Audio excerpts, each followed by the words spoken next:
행하였더라. 아멘. 자리에 앉으시겠습니다.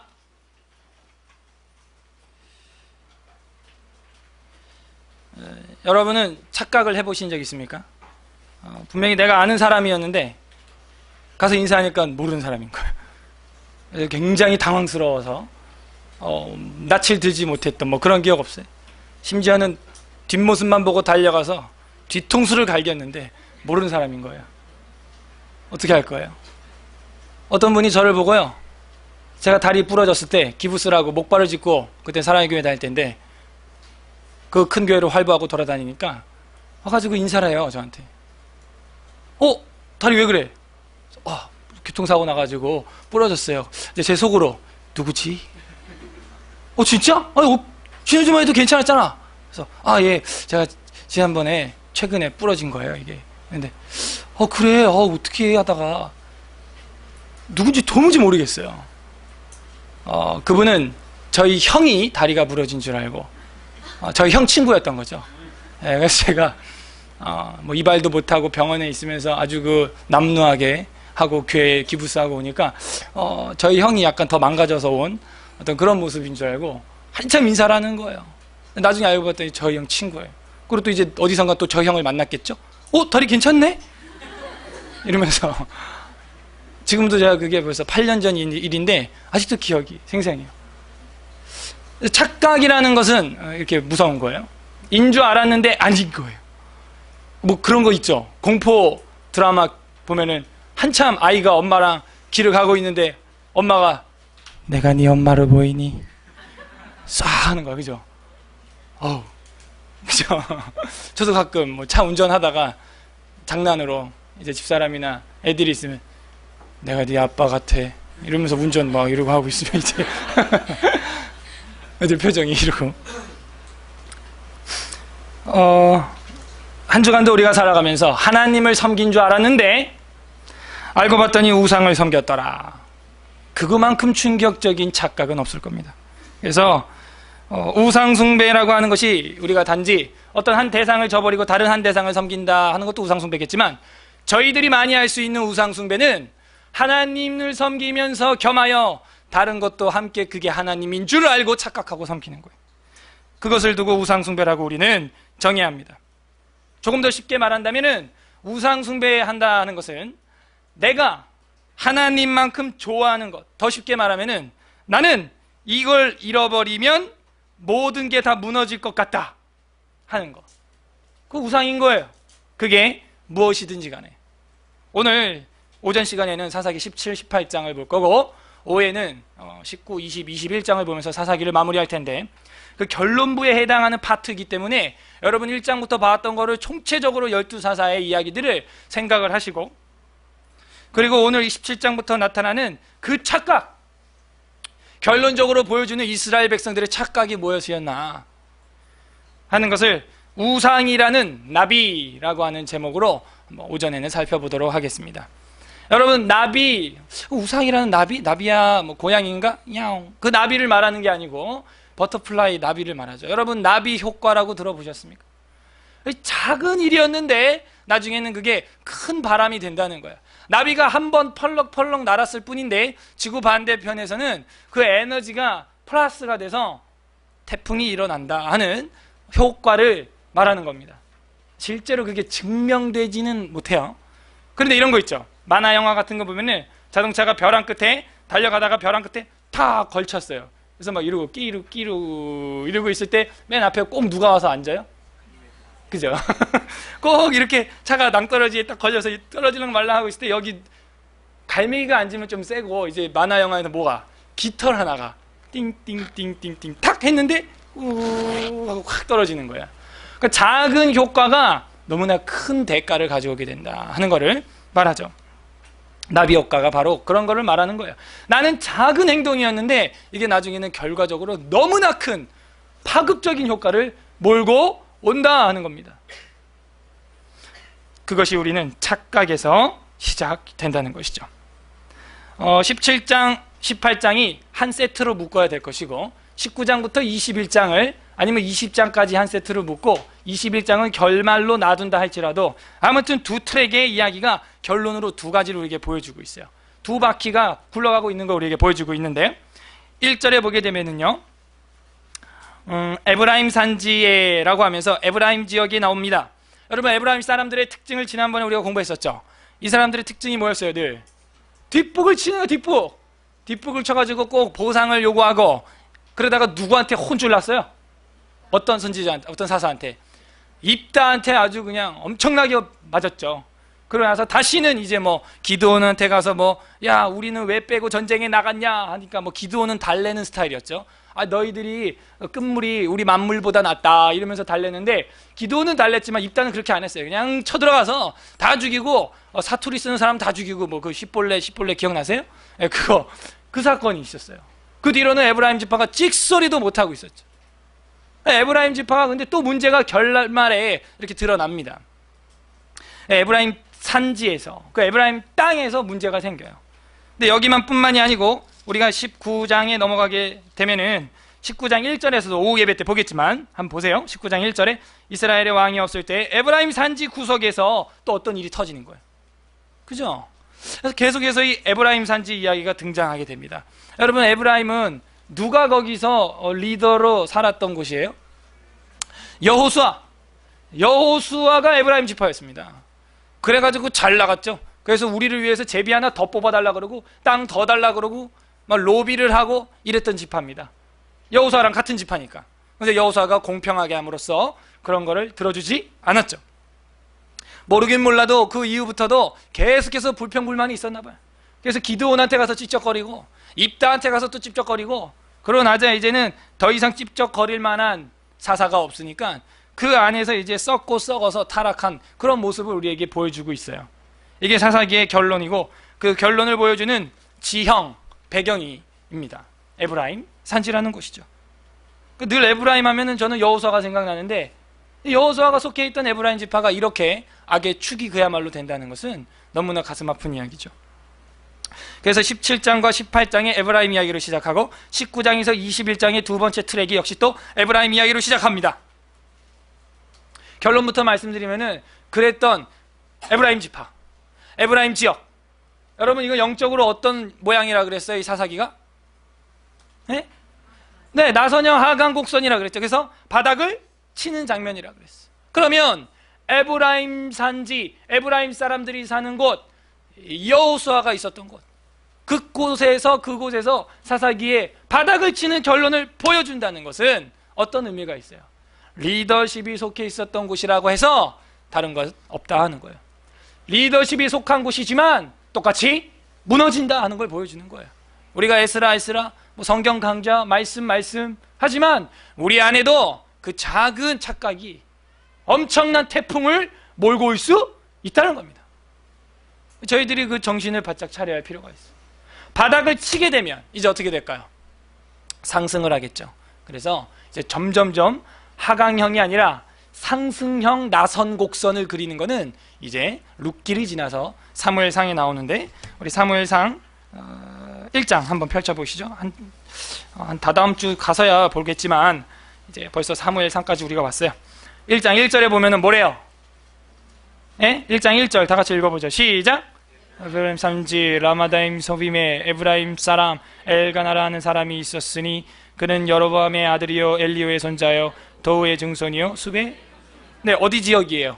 에브라임 산지 라마다임 소빔의 에브라임 사람. 그래서 이제 사무엘에는 물론 우리에게 감사하게도 그 상승형 나선 곡선을 우리에게 보여주기도 합니다. 바닥을 쳤기 때문에, 바닥을. 그러나 지금 그 이야기를 하기에는 조금 이르고요. 에브라임의 이야기가 계속 나오는 거예요. 우리는 늘 사사기 보면서 아쉬운 게, 왜 여호수아가 리더십을 안 세워놔가지고 이렇게 됐을까 하는데, 제가 늘 해석하는 해석은 뭐예요? 안 세운 게 아니고요, 못 세운 거라. 그럴 만한 깜이 있다 없다? 없다 하는 거예요. 오늘날도 사람 준비, 우리가 출애굽기에서 첫 시간에 공부했죠. 하나님의 사람으로 세울 만한 깜이 없다 하는 거예요. 없다. 여러분, 우리 교회에 그런 비극이 있으면 안 돼요. 이제 10월달 되면은 이번 2014년 임원단 리더십 다 임기를 마감하고 이제 추천을 다시 내년 2015년 리더십 임원단의 추천을 받을 터인데, 추천할 만한 사람이 없다. 지혜자가 없으면 그 나라는 이제 망하는 겁니다. 여러분들이 하나님의 지혜자가 되어주시고 대한민국의 병거와 마병이 되어주시기를 간절히 바랍니다. 에브라임에는 인물이 없는 거예요 지금. 그래서 에브라임에서 계속해서 죄악의 쓴뿌리가 끝없이 뻗어나가고 있는 걸 우리가 볼 수 있습니다. 다시 사사기 17장 1절로 돌아와서 그 에브라임, 그 리더십이 충천했던 여호수아의 지파 미가라는 사람이 있었습니다. 미가는 여러분이 알고 있는 성경에 나오는 마이카이라고 하는 그 미가서하고 똑같은 이름이에요. 그 미가라고 하는 뜻은 그럼 잘 아시겠죠? 누가 하나님과 같은가 이런 뜻이에요. 이름은 누가 하나님과 같은가 이런 뜻을 가졌으면서 이 미가가 하는 짓을 보세요. 이 뒤에 어머니의 돈 얼마를 훔친 것 같아요? 은 1,100개를 훔쳤어요. 아들이 엄마 돈을. 엄마는 누가 훔쳐간지 몰랐어. 꿈에도 몰랐지. 설마 내 아들이, 설마 내 딸이 내 지갑에 손을 댔을까? 되죠 학생들 충분히. 됩니다. 누가 내 지갑에 돈을 훔쳐갔을까? 알고 봤더니 도둑이 집안에 있는 거야. 몰랐어. 그것도 모르고 엄마가 실컷 저주합니다. 내 돈, 은, 1,100을 훔쳐간 놈은 저주를 받을지어다. 알고 봤더니 누구야 그게? 아들인 거야. 그래서 아들이 엄마가 맨날 저주하는 소리 듣고 어떤 이 망할 놈의 자식이 은 1,100을 훔쳐갔어. 어떤 죽일 놈의 자식이, 망할 놈의 자식이. 아들도 옆에 같이 있는데 늘 어떤 때려 죽일 놈이 그냥 그러는지 야 너 누군지 보면 당장 말해. 알았어? 그런 놈은 그냥 확 그냥 당장 그냥 고발해가지고 콩밥을 먹여야 된다고 막 이러면서. 그 아들이 늘 가시방석 같은 거야. 그리고 맨날 하나님께 저주하니까 나중에는 뱉어내. 어머니 제가 있어요. 아 그래? 이러면서 그 뒤에는 이제 또 복을 빌어준답시고 막 이야기를 하면서 우상을 하나 또 만들어주겠다고 널 위해서 하면서. 애가 우상이죠 애가. 자, 그 내용을 이해하고 읽어야 좀 이게 이해됩니다. 문장이 좀 어려워서. 2절 그의 어머니에게 이르되 어머니께서 은 1,100을 잃어버리셨으므로 저주하시고. 지금 이거 미가가 아들이 하는 얘기예요. 내기에도 말씀하셨더니 니기에도 늘 얘기했지 내가. 보소서 그 은이 내게 있네요 막 이러는 거야. 자기한테 했대요. 있나이다 내가 그것을 가져갔나이다 하니 그 어머니가 이르되 내 아들이 여호와께 복받기를 원하노라 하느니라. 그렇게 저주하더니 아들 귀에도 막 죽일 놈, 아주 그냥 빌어먹을 놈, 아주 그 망할 놈 막 이러더니 엄마 내가 가져갔어요. 그러니까 여호와가 복 주시기를 원한다 이러는 거야. 그것에 바꿔가지고 아들이라고. 3절에 미가가 은 1,100을 그의 어머니에게 도로 주매. 그죠? 도로 준다는 건 훔쳤다는 얘기죠. 당연히 도로 드려야죠. 그의 어머니가 이르되 내가 내 아들을 위하여 한 신상을 새기며 한 신상을 부어 만들기를 위해 내 손에서 이 은을 여호와께 거룩히 드리노라. 그러므로 내가 이제 이 은을 너에게 도로 주리라. 아니 그렇게 훔쳤던 돈 그걸 가지고요 아들을 위해서 신상을 새기고 만든대요. 그새 그 급 달램 막 달래려고. 이건 정말 아들을 우상으로 섬기고 있는 모습이에요. 착각이죠. 그 아들을 위해서 은을 사용해서 우상을 만들겠다는 거예요. 얼마를 사용하느냐. 4절 미가가 그 은을 그의 어머니에게 도로 주었으므로. 어머니가 그 은 200을 가져다가 은장색, 은을 가지고 만드는 그 도공업자를 말해요. 은장색에게 주어 한 신상을 새기고 한 신상을 부어 만들었더니 그 신상이 미가의 집에 있더라. 은 얼마로 만들었대요? 우상을? 200으로 만들었다는 거예요. 도로 주었으면, 도로 받았으면 여호와 하나님께 감사를 하든지 하나님께 감사 예물을 드리든지 해야지 그것으로 우상을 만들었어요. 그걸 여호와라고 만든 거예요. 착각이죠.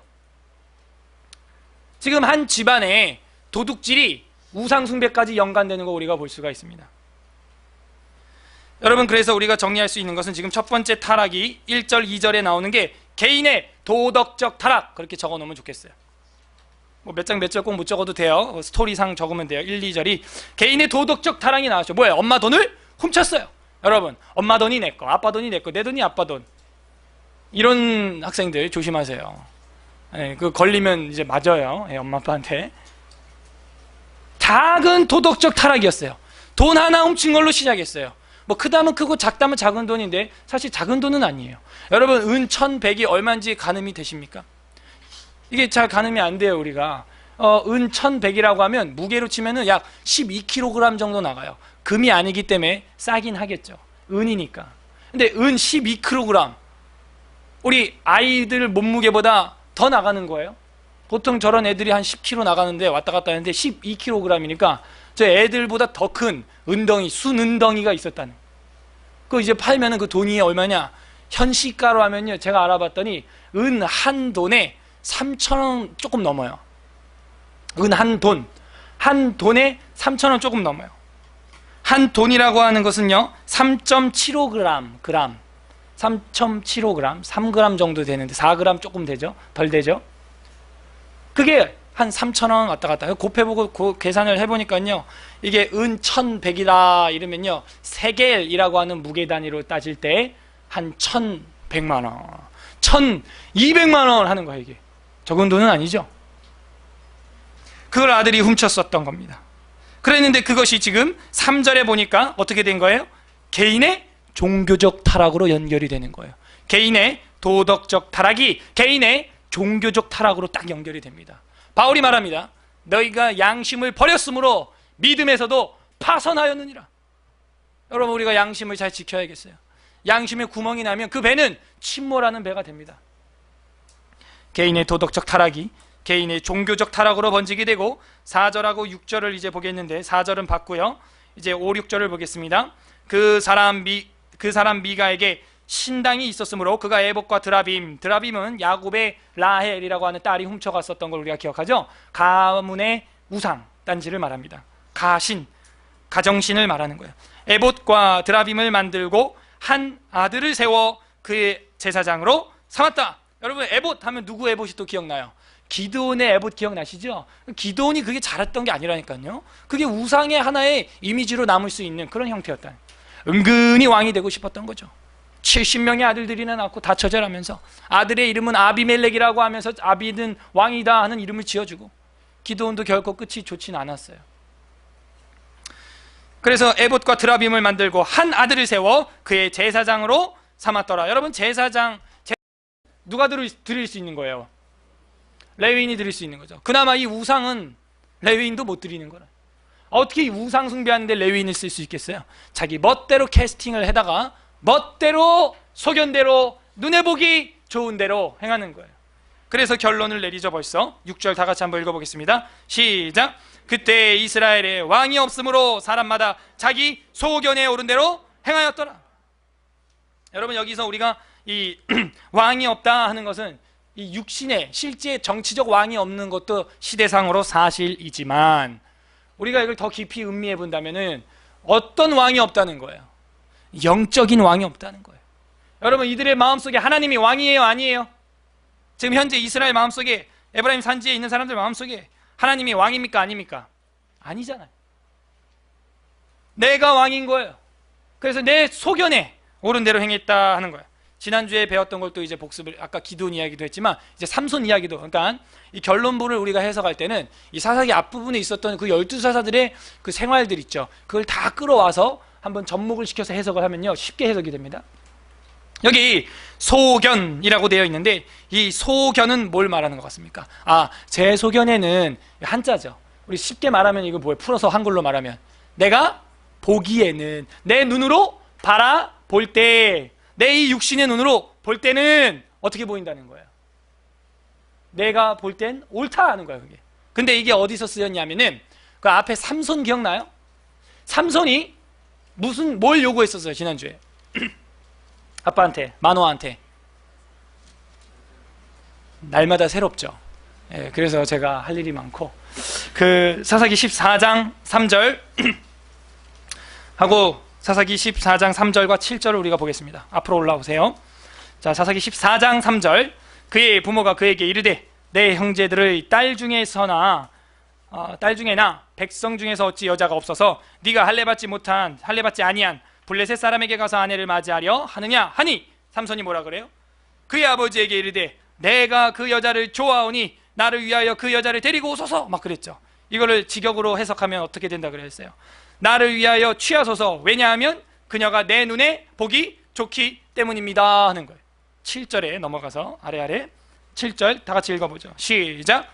그가 내려가서 그 여자와 말하니 그 여자가 삼손의 눈에, 이 눈이라고 하는 단어예요. 이 눈이라고 하는 단어는 우리 영어로 eyes 하는 것은요, 이 히브리어로는 아인이라는 말이 아인이라고 합니다. 지금 17장 6절에 쓰였던 소견이라고 하는 단어, 이 소견이라고 하는 단어가 바로 그 아인이라는 단어를 똑같이 쓰고 있어요. 사사들이 그리했던 것처럼 거기 지금 에브라임 산지에 있는 모든 사람들도 아니 미가의 집안서부터 자기가 눈에 보기에 좋사오니 이거를 왕으로 세우겠다는 거예요. 이걸 신으로 섬기겠다는 거예요. 그때 이스라엘에 왕이 없으므로 사람이 자기의 소견에 옳은 대로 행했다 하는 건 그걸 말해요. 그래서 소견이라고 하는 것은 눈, 외관, 얼굴, 외모, 이것을 말합니다. 이게 소견이라고 하는 거예요. 삼손의 눈과 같은 눈을 가졌다 하는 것이죠. 결국 그 눈은 어떻게 됩니까? 삼손이 뽑히는 거야. 지난주에 봤죠? 좀 끔찍했는데 두 눈 다 뽑혀서 머리 다 밀리고 연자맷돌 다곤신에서 우상맷돌 돌리면서 제주나 재롱이나 피우면서 그렇게 살았어. 머리 밀린 줄도 모르고 까부는 거예요. 지난 시간에 우리가 일추라는 신앙과 일모라는 신앙 공부했잖아요. 눈이 없는 거예요. 달려 있어도 있는 게 아닌 거예요. 그래서 우리가 세 번째로 정리할 것은 4절에서 6절까지 뭘 보여주고 있습니까? 집안의 종교적 타락으로 번졌다 하는 거예요. 개인의 도덕적 타락은 개인의 종교적 타락이 되고 개인의 종교적 타락은 집안의 종교적 타락으로 번지고 있는 모습을 보고 있어요. 그리고 나서 우리가 이제 7절부터 이제 보게 될 텐데 한마디로 이 1절에서 6절까지 통째로 보여준 게 뭡니까? 자기 소견에 옳은 대로 행했던 사례, 소견의 사례 1번을 우리에게 보여주고 있는 거죠. 그리고 7절부터 이제 17장 13절 굉장히 짧죠. 13절까지는 뭘 보여주겠어요? 소견의 사례 2번을 결론으로 이제 보여주겠죠. 보겠습니다. 7절 유다 가족에 속한 유다 베들레헴의 한 청년이 있습니다. 그는 레위인으로서 거기에서 거류했죠. 자, 이것만 봐도 우리가 좀 문제가 벌써 시작되는구나 하는 걸 알 수 있어요. 한 절 더 읽으면 이제 확실히 알 수 있습니다. 8절 그 사람이 거주할 곳을 찾고자 하여 그 성읍 유다 베들레헴을 떠나 가다가 에브라임 산지로 가서 미가의 집에 이름에 8절은 문제를 확실한테 우리한테 보여주는데 이 7절 8절 같이 보면요 2번 반복되는 단어가 있어요. 뭐예요? 뭐가 반복돼요? 7절 8절 똑같은 단어 2개. 유다 베들레헴. 자, 이 청년은 어느 지파 사람이래요? 레위인. 레위인이면은 직분이 어느 직분이 흐르는 집안이에요? 제사장. 그러면 레위인에게는 거주할 땅이 있어요 없어요? 본래? 없죠.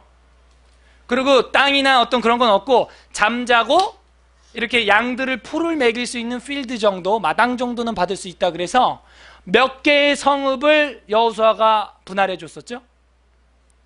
기억나요? 이런 게 성경고사의 시험에 나옵니다. 이제 11월 달에 우리 이제 성경고사 보잖아요. 매해 한 번씩. 이런 게 나와요. 레위인의 성읍은 총 몇 개? 1번 40개, 2번 41개 이런 식으로 나오면 이제 제일 이제 헷갈리죠. 2번 42개, 3번 43개, 4번 48개. 갑자기 띄었죠. 그럼 이런 게 답일 가능성이 있죠. 네. 네, 48개의 성읍을 나눠줬어요. 그 48개 성읍이 어디 나올까요? 율법서에 나옵니다. 그러니까 우리가 이 역사서를 이해하려면 율법서를 알아야 돼요.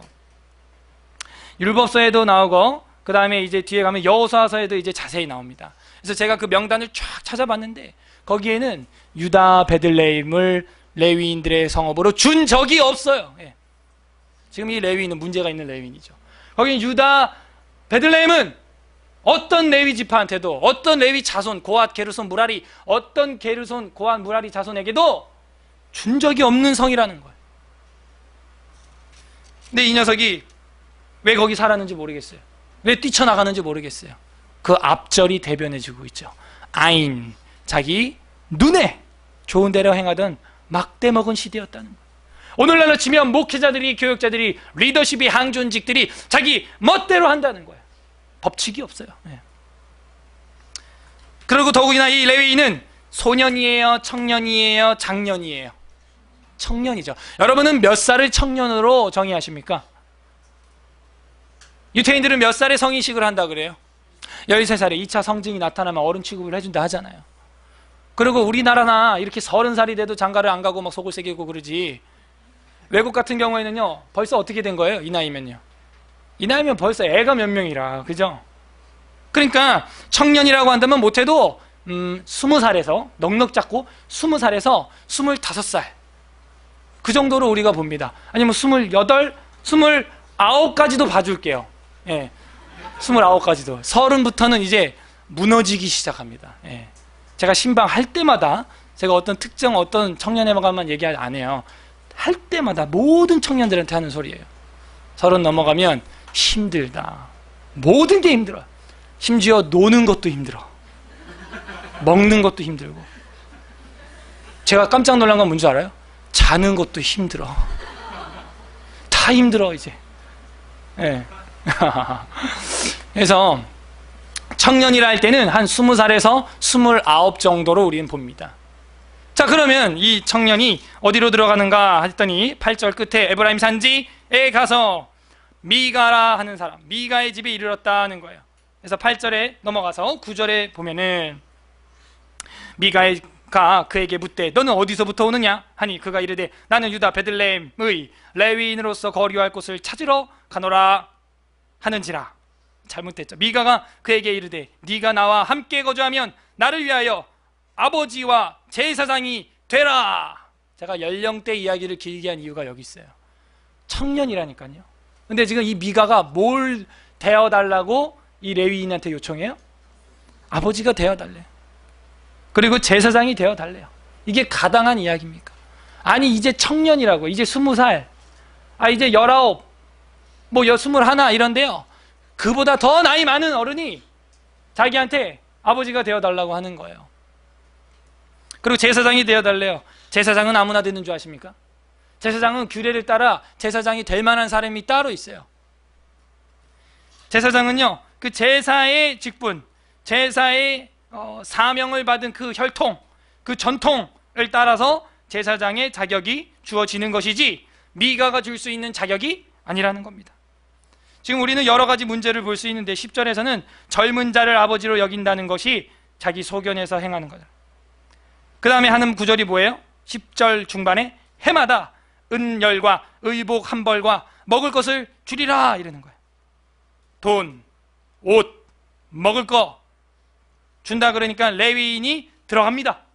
콜 하는 거예요. 그렇게 하겠다는 거예요. 그럼 여기서 또 문제가 뭐예요? 젊은 자를 아버지로 여긴다는 것도 가당치 않지만 돈, 옷, 음식을 계약으로 제사장직을 제사장직 수행행함이 마땅한 제시입니까? 마땅한 자세입니까? 아니라는 거죠. 자기 소견에 옳은 대로 한다는 거예요. 지금 제사장은 그렇게 세워지는 게 아니잖아요. 돈 때문에 목회를 하고 옷을 좋은 거 준다 그러면 거기 가고 집과 차를 좋은 거 준다 그러면 글로 가는 거예요. 그거는 우리가 취할 자세가 아닙니다. 근데 레위인은 그것을 계약을 하고 들어가게 되었다는 거죠. 그 다음에 11절에 그 레위인이 그 사람과 함께 거주하기를 만족하게 생각했으니. 만족하죠. 뭘 해줬으니까. 아까 읽어보니까 뭐 해줬대요? 뭐 해줬대요? 네, 은과 의복과 먹을 것을 주니까 만족하죠. 충분하죠. 충만하죠. 그래서 사역지를 정했다는 거예요. 오늘날도 그런 성도들도 있고 교육자도 있다는 거예요. 성도들도 자기 이익을 따라서 교회를 움직이고 목회자들도 이익을 따라서 교회를 떠나기도 한다는 것입니다. 더욱이나 이 레위인은 청년이에요. 여러분 레위인의 봉사 정년을 아십니까? 역시 율법서를 알아야 돼요.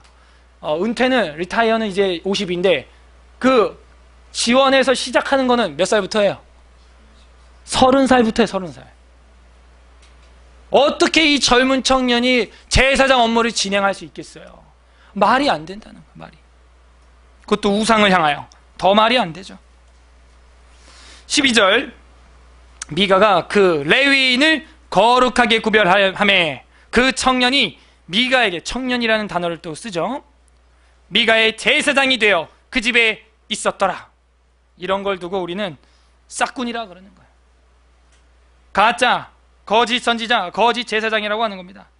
레위인이라고 다 제사장 업무를 행하는 것도 아니고 제사장직을 한다 해도 그 전통과 계보를 따라 해야 되고 또한 그 나이와 정년에 맞게 민수기 4장에 의거 그 율법을 따라 법도에 따라 제사장 업무를 해야 되는데 자기 멋대로 하는 거예요.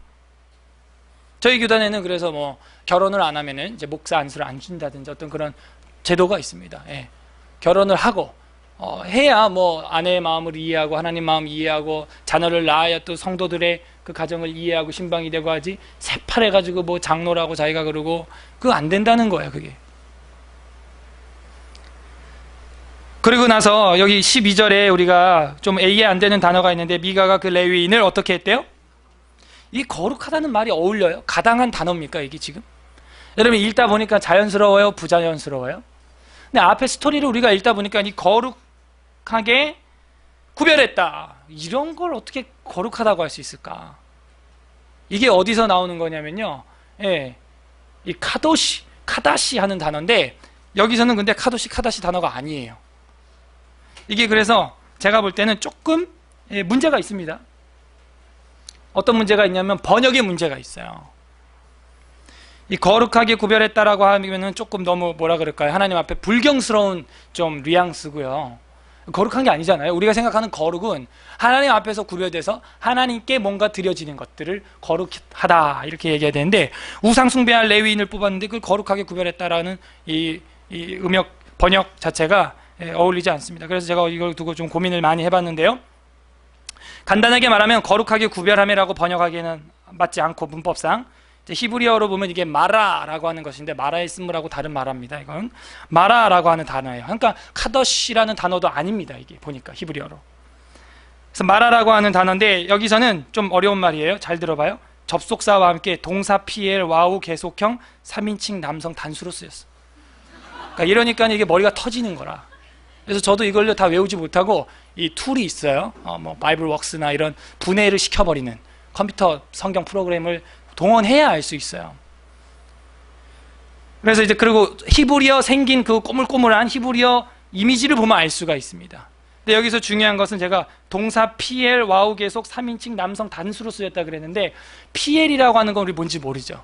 그래서 이제 그런 거 있죠. 수동태 기본법, 수동태 강조법, 능동태 기본법, 기본형, 능동태 강조형, 뭐 이런 것들이 있어요, 히브리어 문법에. 그래서 여기서 그런 걸 지칭하는 걸 말해요. PL 이러면은 기본형 강조법을 얘기하는 거예요. 예. 그 다음에 뭐 니팔이 있고요, 칼 동사가 있고 이래요. 그러면은 칼 그러면은 기본형 기본형 능동태를 말하는 겁니다. 그러니까 능동태도 기본형이 있고 강조형이 있고 뭐 이런 식이에요. 그러니까 여기서 PL이라는 단어로 제가 쓰였다고 말하는 것은 강조라는 거죠. 이게 강조법이고 능동태라는 거예요. 그러면은 번역될 수 있는 단어가 몇 가지로 제한이 됩니다. 능동태 강조형으로 쓰일 때는 여기선 영어로 이제 보면은 fill 아니면 satisfy, fulfill 뭐 이런 단어로 쓰일 수가 있는 거예요. 대충 뭔지 알겠죠? 채우다, 뭐 만족시켜주다, 충족시켜주다, 뭐 그런 거예요. 채워주다, 이런 뜻으로 쓰여야 된다는 겁니다. PL이라는 동사로 쓰였을 때는. 근데 우리가 거룩하게 구별함이라고 번역한 이유는 이거를 착각을 한 거예요. 뭘로 착각했냐면 기본형으로, 칼 동사로 착각을 한 거예요. 칼은 기본형 능동태라 그랬잖아요. 이거는 강조형 능동태고, 근데 여기 본문은 분명히 강조형 능동태로 쓰였어요. 그거 어떻게 할 수 있냐면요, 여러분 기억을 뭐 못하셔도 상관없는데, 히브리어 단어가 마라 하고 이제 세 글자가 써 있어요. 마라 하고 여기 밑에 이제 뭐 모음이 점이 막 점 같은 게 막 붙어 있겠죠. 뭐 이거 대번에 알 수 있는 게 세 개의 스펠이 있는데, 그 스펠링 가운데 점이 콱 찍혀 있어. 그러면 이거는 PL인 거예요. 그런 식이에요. 그러니까 이렇게 이미지 보면 우리가 알 수 있어요. 그러니까 히브리어도 문법을 공부하면 결코 어렵지 않습니다. 그림만 잘 볼 줄 알면 돼. 예, 그림처럼 생겼으니까. 예를 들면 우리는 히읗에다가 히읗 가운데 콱 찍었어. 그죠?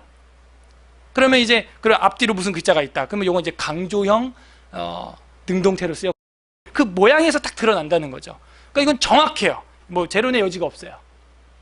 그러니까 강조형 능동태로 쓰였기 때문에 절대로 거룩하게 구별하여라는 단어로 쓰일 수가 없습니다. 영어 성경으로 봤더니 여러분도 보면은 거기 to consecrate 이렇게 돼 있을 거예요. consecrate. 그게 이제 거룩하게 뭐 구별하여 뭐 이런 뜻으로 뭐 번역이 가능한 단어거든요. 잘못한 것이죠. 그러니까 그리고 앞뒤 문맥으로 흐름으로 볼 때 어울리지 않아요. 그러니까 우리가 성경 전체를 보고 문법까지 이렇게 보게 된다면은 이게 번역이 잘못됐다는 걸 우리가 대본에 알 수가 있습니다. 그래서 제가 새롭게 번역을 해보면 미가가 그 레위인을 충족시켜줌에, 채워줌에, 만족하게 해줌에 그 청년이 미가의 제사장이 되었다 하는 거죠. 어울리죠.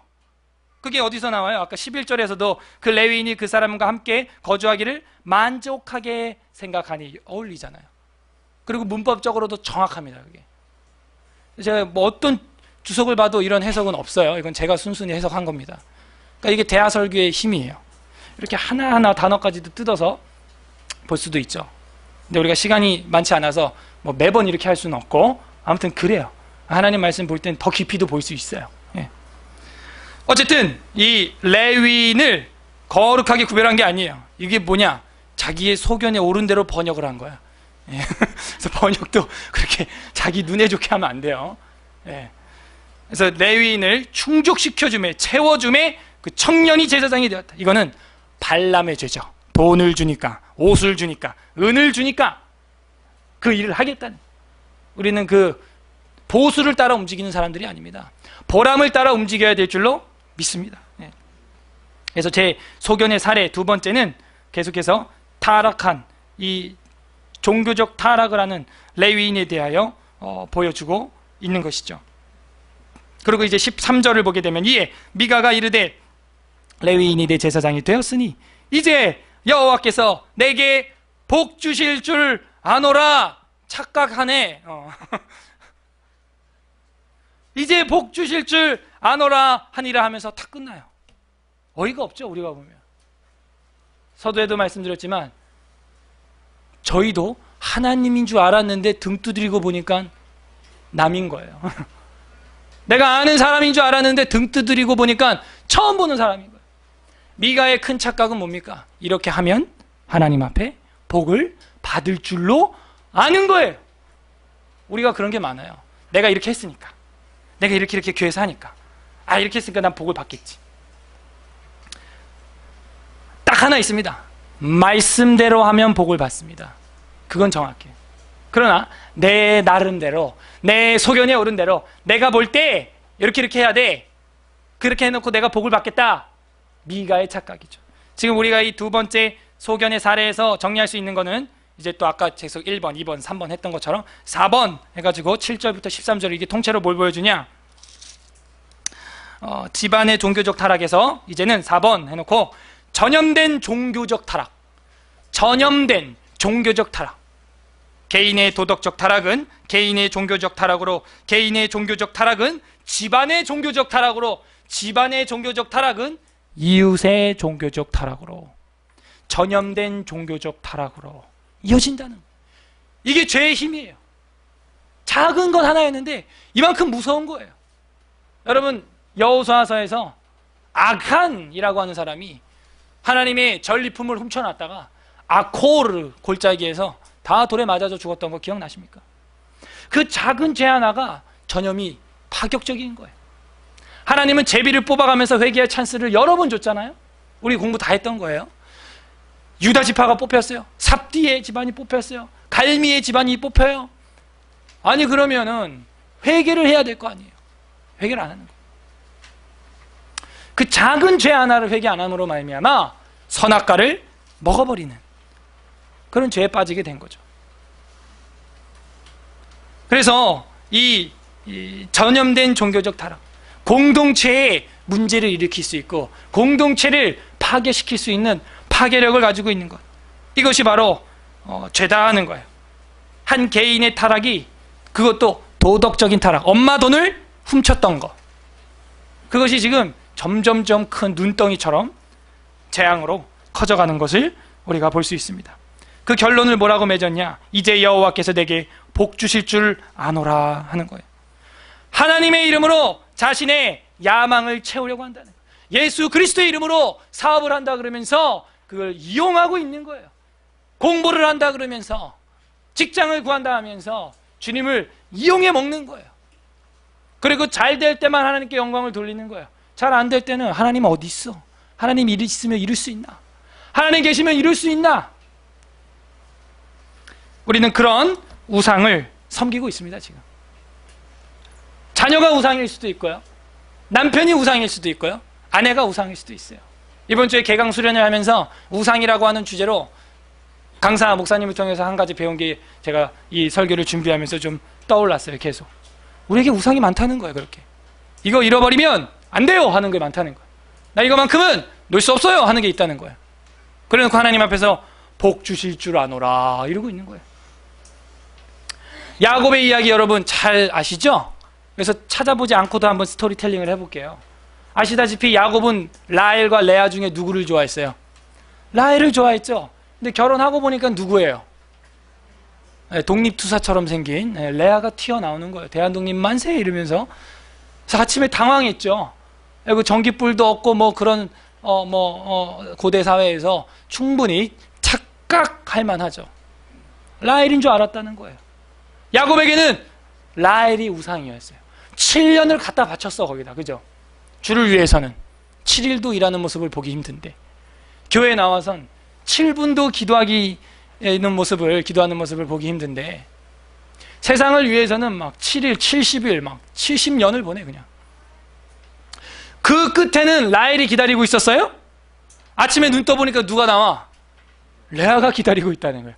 그 어떤 주석가의 이야기가 굉장히 충격적인데 따라해보세요. 모든 우상의 끝에는 레아가 기다리고 있다. 인 줄 알았는데 착각이었던 거예요. 라헬인 줄 알았다는 거예요. 야곱이 그렇게 우상을 따라가는 거예요. 이제 내가 여호와께 복을 받겠지 했는데 속고 속이는 전투 속에 자기도 속는 거예요.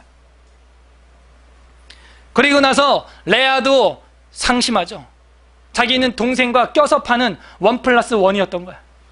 그래갖고 원래 원했던 건 라헬인데 레아가 덤으로 팔린 거야. 그러니까 레아가 행복하겠어요? 여러분 남편이 그렇게 사랑한다고 해봐. 사랑도 아니지 그건. 그래서 레아는 어디에 목을 매느냐? 내가 아들을 낳아서 관심을 끌어봐야겠다 해가지고 첫째 아들 이름이 뭐예요? 루벤, 벤 하는 것은 아들이잖아요. 보라 아들이다 하는 거야. 이제 그러면 내 남편이 나를 좋아하겠지? 아니에요. 안 좋아하는 거예요. 그 다음 시몬 다음에 또 누구를 낳아요? 루벤 다음 뭐예요? 시몬을 낳죠. 시몬 다음에 누구를 낳아요? 레위를 낳아요. 그 과정에서 우리가 이제 이름 짓는 것을 보게 되면은 한번 볼게요. 창세기 29장 보시게 되면은 아주 옛날에 봤던 기억이 나죠? 29장 32절 레아가 임신하여 아들을 낳고 이름을 루벤이라 하여 이르되 여호와께서 나의 괴로움을 돌보셨으니 이제는 내 남편이 나를 사랑하리로다. 그러니까 아들을 낳는 목적이 뭔 거예요? 레아는 지금 남편이 나를 이제 사랑하겠지. 안 사랑하는 거야. 또 났어. 33절 그가 다시 임신하여 아들을 낳고 이르되 여호와께서 내가 사랑받지 못함을 들으셨으므로 내게 아들을 주셨도다 하고 그의 이름은 시몬이라는 뜻은 들으셨다 하는 거예요. 내가 사랑받지 못했는데 하나님이 들었다. 이제 날 좋아하겠지. 34절 아닌 거예요. 그가 또 임신하여 아들을 낳고 이르되 내가 그에게 이제 새 아들을 낳았으니 내 남편이 지금부터는 나와 연합하리로다 하고 그 이름을 레위 했어요. 그러니까 여태껏 연합을 해도 한 거 아니랬다는 거예요. 연합이 연합 같지 않았다는 거예요. 부부가 부부 같지 않았다는 거예요. 마음은 갈라져 있다는 거예요. 그랬던 레아의 모습을 보세요. 레아는 뭐가 우상이에요? 남편이 우상이고 자녀가 우상인 거예요 지금. 그러다가 이제 변화가 일어나는 장면이 34절과 35절 사이에 일어난다는 거예요. 35절에 보게 되면 그가 또 임신하여 아들을 낳고 이르되 대사가 달라지죠. 내가 이제는 누구를 찬송한대요? 갑자기 막 남편의 사랑 갈구하던 여자가 이제 누구한테 포커스를 맞춰요? 여호와 하나님께. 이제는 여호와를 찬송하리로다 하고 이로 말미암아 그가 그의 이름을 유다라 하였고 출산이 멈췄다 하는 거예요. 이 사이에 무슨 일이 있었는지는 모르지만 아이를 낳는 데 있어서는 수년의 세월이 걸립니다. 그 수년의 세월 사이에 레아가 뭔가 하나 깨달은 거예요. 나의 영원한 소망은 사람이에요, 하나님이에요? 하나님이구나 하는 걸 알았어요. 여호와로 말미암아 이제는 찬송해야지 하면서 변화가 일어났다는 거죠. 레아는 남편의 사랑이 우상이었어요. 근데 이제는 하나님께 제대로 돌아왔다는 겁니다. 변화된 레아의 모습을 우리가 볼 수 있어요.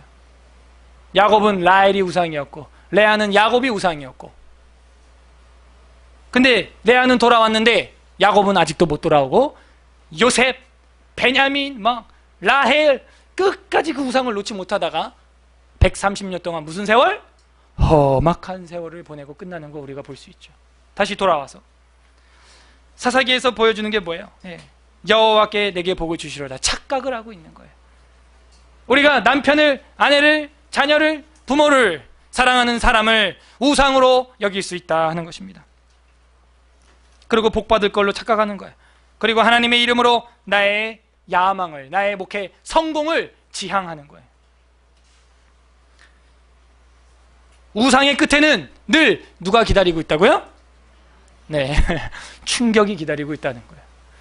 콩 심은 데 콩 남는 거예요. 자기가 뿌린 거 자기가 거두는 거예요. 자, 18장을 이제 간략하게 요약을 하겠습니다. 18장 결론이 18장 1절에 나오죠. 1절에 보면은 뭐예요? 그때 이스라엘이 왕이 없었고 단지파는 그때 거주할 기업의 땅을 구하는 중이었으니 이는 그들이 이스라엘 지파 중에서 그때까지 기업을 분배받지 못하였습니다. 해서 왕이 없다는 것을 이제 아예 이제 돌출을 시키고 시작을 합니다. 연역법으로. 그래서 18장 전체는 뭘 보여주냐? 5번 해놓고 18장 통째로 요약하면 지파의 종교적 타락 이렇게 쓰면 되겠어요. 이제는 전염된 종교적 타락이, 이웃에게 전염된 이웃의 종교적 타락이, 사회의 종교적 타락이 이젠 지파 전체로 퍼지는 거예요.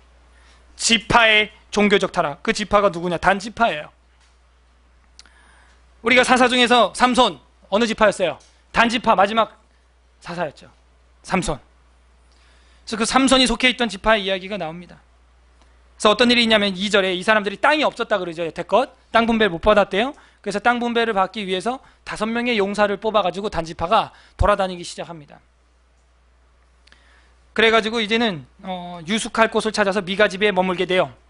2절 단자손이 소라와 에스다올에서부터 그의 가족들 가운데 용맹스러운 5사람을 보내어 땅을 점탐하고 살피게 하며 그들에게 이르되 너희는 가서 땅을 살펴보라 하며 그들이 에브라임 산지에 가서 미가의 집에 이르러 유숙하다. 여기 나와요. 미가의 집에 이르러 거기서 유숙했다 하는 걸로 봐 미가 집은 작지 않았어요. 그래서 많은 사람들이 오고 갔는데 미가가 세워놨던 그 우상을 다 보았고 그 우상을 향하여 섬겼겠죠. 3절에 그들이 미가의 집에 있을 때 레위인 청년의 음성을 듣고 알아차렸어요. 그리고 레위인한테 가서 뭐라고 말하느냐면 알아듣고 그리로 돌아가서 그에게 이르되 누가 너를 이리로 인도하였으며 네가 여기서 무엇을 하며 여기에서 무엇을 얻었느냐? 레위인이 너 여기 왜 있는 거야? 이러는 거예요. 단지파들이. 4절에 그가 레위인이죠. 그가 그들에게 이르되 미가가 이러이러하게 나를 대접하고 나를 뭐 했대요? 고용한 거죠. 자기 멋대로 은 10개와 의복과 먹을 걸로 충족하게 만족하게 해줘서 고용된 거지 사명감 갖고 하는 거 아니에요. 여러분 고용된 사람들이 많다는 거예요. 오늘날도 기독교인들이 사명감 가지고 즐겁게 하는 게 아니라 고용돼 갖고 아르바이트로 교회 생활을 하는 거예요. 고용하여 나를 자기 제사장으로 삼으니라 아니라 이게 사사시대 레위인들의 수준입니다. 지금 그들이 그에게 이르되 청하건대 우리를 위하여 하나님께 물어보아서 우리가 가는 길에 형통할는지 우리에게 알아보라 하니 그 제사장이 이르되 평안히 가라 너희가 가는 길은 여호와 앞에 있느니라 하니라. 이 5사람이 라이스에 이르러 거기 있는 백성을 본즉 염려 없이 거주하며 시돈 사람들이 사는 것처럼 평온하게 또 안전하니 그 땅에는 부족한 것이 없으며 부를 누리며 시돈 사람들과 거리가 멀고 어떤 사람과도 상종하지 아니함이라 해서 평온하게 안전하게 살고 있는 라이스 땅을 점령하고자 결심을 합니다. 이 단지파가. 그러면서 방금 나왔던 이 레위 제사장 같지도 않은 제사장을 잡아가는 거예요. 그래서 이 단지파가 그곳으로 이제 올라가게 됩니다. 좀 시간상 넘어갈게요. 11절 단지파의 가족 중에 600명이 무기를 지니고 소라와 에스다올 사이에 출발하여 올라가서 유다에 있는 기럇 여아림에 진친이 그러므로 그곳 이름을 오늘날까지 마하네 단, 이 단이 끝에 들어갔죠. 마하네 하는 것은 진영이라는 뜻이고 단 하면 단지파의 땅이다, 단지파의 진영이다 하는 거예요. 그곳을 기럇 여아림 뒤에 있더라. 무리가 거기에서 떠나 에브라임 산지 미가의 집에 이르니라. 14절 전에 라이스 땅을 정탐하러 갔던 5사람 있죠. 단지파 용맹스러운 5사람이 그 형제에게 말하여 이르되 이 집에 에봇과 드라빔과 새긴 신상과 부어 만든 신상이 있는 줄을 너희가 아느냐. 그런즉 이제 너희는 마땅히 행할 것을 생각하라 하고 5사람이 그쪽으로 향하여 그 청년 레위 사람의 집 곧 미가의 집에 이르러 그에게 문안하고 단자손 600명은 무기를 지니고 문 입구에 서니라. 그 땅에 정탐하러 갔던 5사람이 그리로 들어가서 새긴 신상과 에봇과 드라빔과 부어 만든 신상을, 그러니까 우상이 한 개가 아니에요. 보니까 그죠? 새긴 거, 부어 만든 거 2개 이상 됩니다. 가져갈 때 그 제사장은 무기를 지닌 600명과 함께 문 입구에 섰더니 그 5사람이 미가의 집에 들어가서 그 새긴 신상과 에봇과 드라빔과 부어 만든 신상을 가지고 나오매 그 제사장이 그들에게 묻되 너희가 무엇을 하느냐 하니 그들이 이르되 그에게 이르되 잠잠하라. 네 손을 입에 대 입 손으로 막으라. 이런 얘기죠. 우리와 함께 가서 우리 아버지와 제사장이 되라.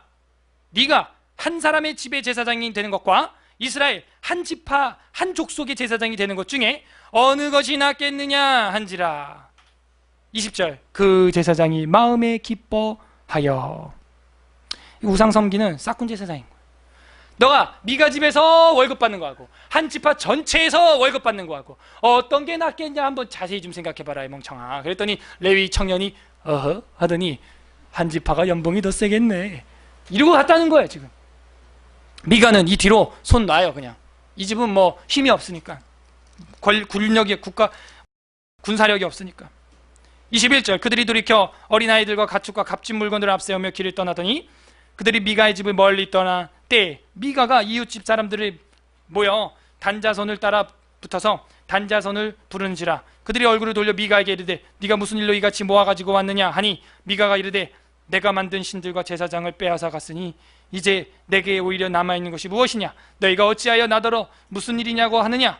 내가 당연히 내 우상하고 내 제사장 뺏겼으니까 사람들 동네 사람 모아 온 게 당연한 거지 뭘 웬일이냐고 뭘 물어봐 나한테.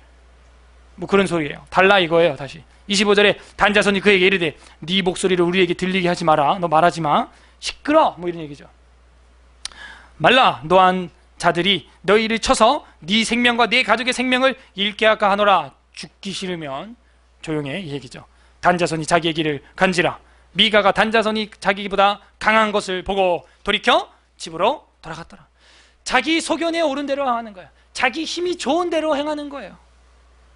단자손이 미가가 만든 것과 그 제사장을 취하여 라이스에 이르러 한가하고 걱정 없이 사는 백성을 만나 칼날로 그들을 치며 그 성읍을 불사르되 지 멋대로죠. 예. 물어보지도 않고 그들을 구원할 자가 없었으니 그 성읍은 베드로 가까운 골짜기에 있어서 시돈과 거리가 멀고 상종하는 사람도 없음이었더라.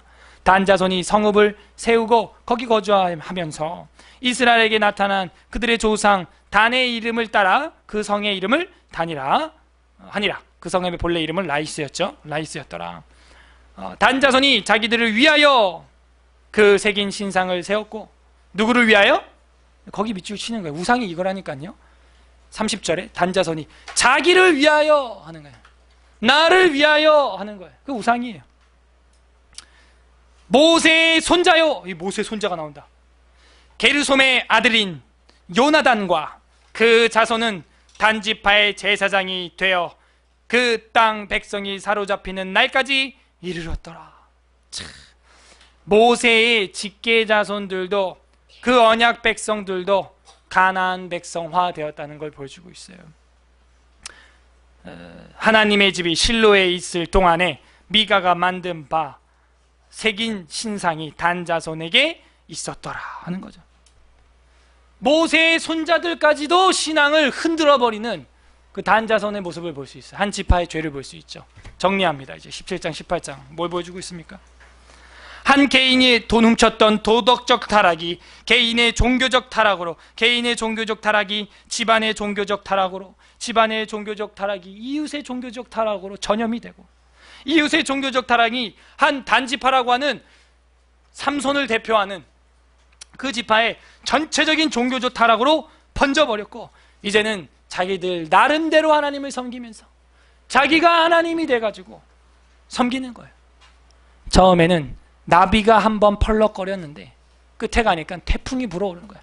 작은 그냥 도둑질, 10계명에 나오는 도둑질 하지 말라라고 하는 이 계명 하나를 어겼던 것이 한 지파 전체가 하나님을 떠나고 하나님을 우상 숭배하는 이런 파급 효과를 가지고 왔다 하는 것입니다.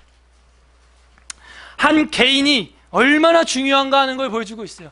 제가 또 여러분이 한 사람이 너무 중요하다 하는 것이죠.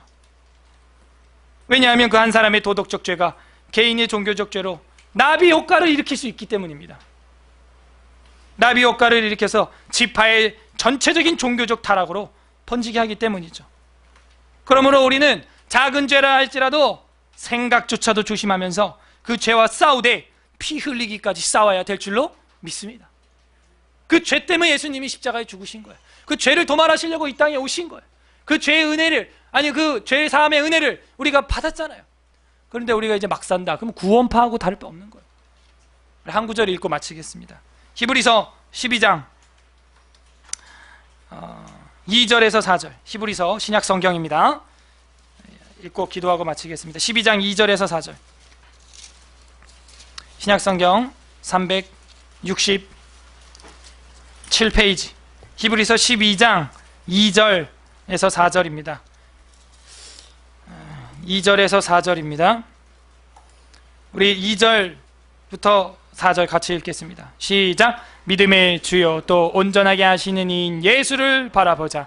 그는 그 앞에 있는 기쁨을 위하여 십자가를 참으사 부끄러움을 개의치 아니하시더니 하나님 보좌 우편에 앉으셨느니라. 너희가 피곤하여 낙심하지 않기 위하여 죄인들이 이같이 자기에게 거역한 일을 참으신 일을 생각하라. 너희가 죄와 싸우되 아직 피 흘리기까지는 대항하지 아니하고. 여러분은 착각해 보신 적이 있습니까? 하나님인 줄 알았는데 아닌 거예요. 빨리 눈을 돌이켜서 믿음의 주여 온전케 하시는 이인 예수 그리스도를 바라보시기를 간절히 축복합니다.